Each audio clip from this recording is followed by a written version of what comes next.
ეცადე, გახდი არა წარმატებული, არამედ ღირებული. ამ სიტყვების ავტორი მე-20 საუკუნის უდიდესი მეცნიერი ალბერტ აინშტაინია, კაცი, რომელიც თავადვე იქცა მარადიულ ღირებულებად. ფიზიკაში აბსოლუტური რევოლუციის შემოქმედმა ადამიანის აღქმა სამყაროს შესახებ სამუდამოდ შეცვალა. კაცობრიობის უდიდესი მოაზროვნე 1879 წელს გერმანიაში დაიბადა. არაჩვეულებრივად მოწყობილმა გონებამ ორდინალური ბავშვობა გამორიცხა. 4 წლამდე საერთოდ არ ლაპარაკობდა. 7 წლის ასაკში კი მის ანგარიშზე მხოლოდ რამდენიმე სიტყვა იყო. სიტყვების მარაგი ივსებოდა, თუმცა ამის მიუხედავად მასწავლებლები მას ჩამორჩენილ პერსპექტივა ბავშვად მიიჩნევდნენ.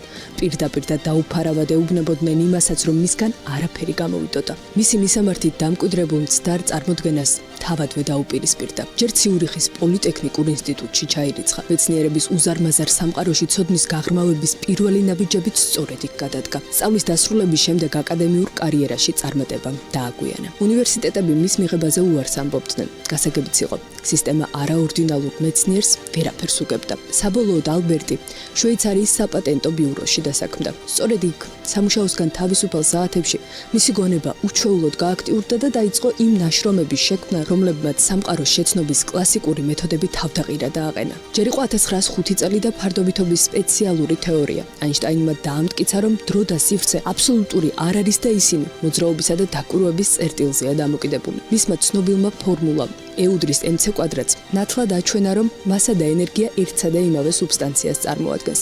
სწორედ ეს აღმოჩენა გახდა ბირთვული ენერგეტიკის თეორიული საფუძველი. 1915 წელს კი მეცნიერმა უკვე ფარდობითობის ზოგადი თეორია წარმოადგინა. რევოლუცია ამჯერად გრავიტაციის ახსნაში იყო. ეს თეორია აერთიანებს ფარდობითობის სპეციალურ თეორიასა და მსოფლიო მიზიდულობის კანონს და აღწერს გრავიტაციას როგორც სივრცისა და დროის გეომეტრიულ თვისებას. არაერთხელ დადასტურდა ისიც, რომ ფარდობითობის ზოგადი თეორია სამყაროს შესწავლის ყველაზე მყარი ფუნდამენტია. ამის მიღმა თეორიას მნიშვნელოვანი ასტროფიზიკური შედეგებიც მოჰყვა. ფარდობითობის თეორიამ იწინასწარმეტყველა შავი ხვრელების არსებობა, რაც მოგვიანებით მართლაც დადასტურდა. ისევე როგორც მეცნიერის მიერ დაწინასწარმეტყველები გრავიტაციული ტალღები მოგვიანებით მართლაც აღმოაჩინეს. რევოლუციური თეორიების მიღმა აინშტაინმა უდიდესი წვლილი შეიტანა კვანტური მექანიკის, სტატისტიკური მექანიკისა და კოსმოლოგიის განვითარებაში. 1921 წელს მას ნობელის პრემია მიენიჭა ფიზიკაში, ფოტოელექტრონული ეფექტის მისეული განსაზღვრებისა და თეორიულ ფიზიკაში მის მიერ შეტანილი წვლილისთვის. დიდების აღმავალ ტრენდს დიდი განსაცდელიც წამოეწია.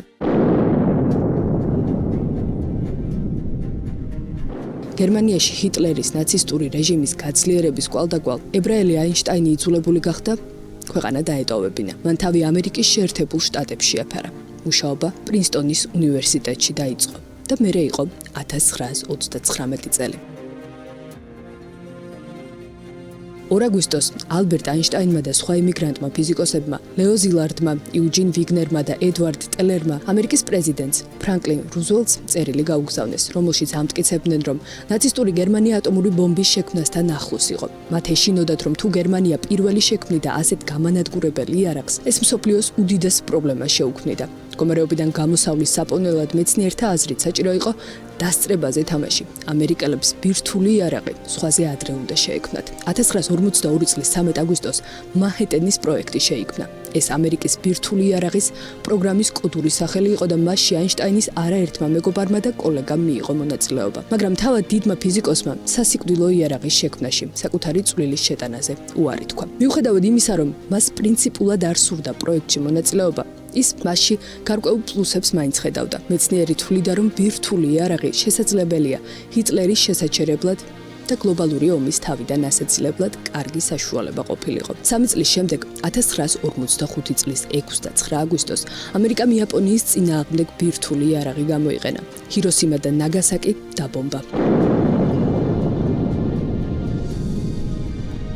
შემზარავი სურათები მთელ მსოფლიოში გავრცელდა. აინშტაინი ბედნიერი იყო, იმის გამო, რომ დემონური იარაღის შექმნაში მონაწილეობა არ მიიღო, მაგრამ საკუთარ თავს მაინც ვერ პატიობდა, რომ იმ წერილის თანაავტორი იყო, რომელიც მანჰეტენის პროექტის დაწყების კატალიზატორი გახდა. ჩემს ცხოვრებაში ერთი უდიდესი შეცდომა დაუშვი, როდესაც ხელი მოვაწერე პრეზიდენტ რუზველტისადმი გაგზავნილ იმ წერილს, რომელიც ატომური ბომბის შექმნას უწევდა რეკომენდაციას. თუმცა არსებობს გარკვეული გამართლება, საფრთხე იმის, რომ ჩვენამდე ამას გერმანელები გააკეთებდნენ.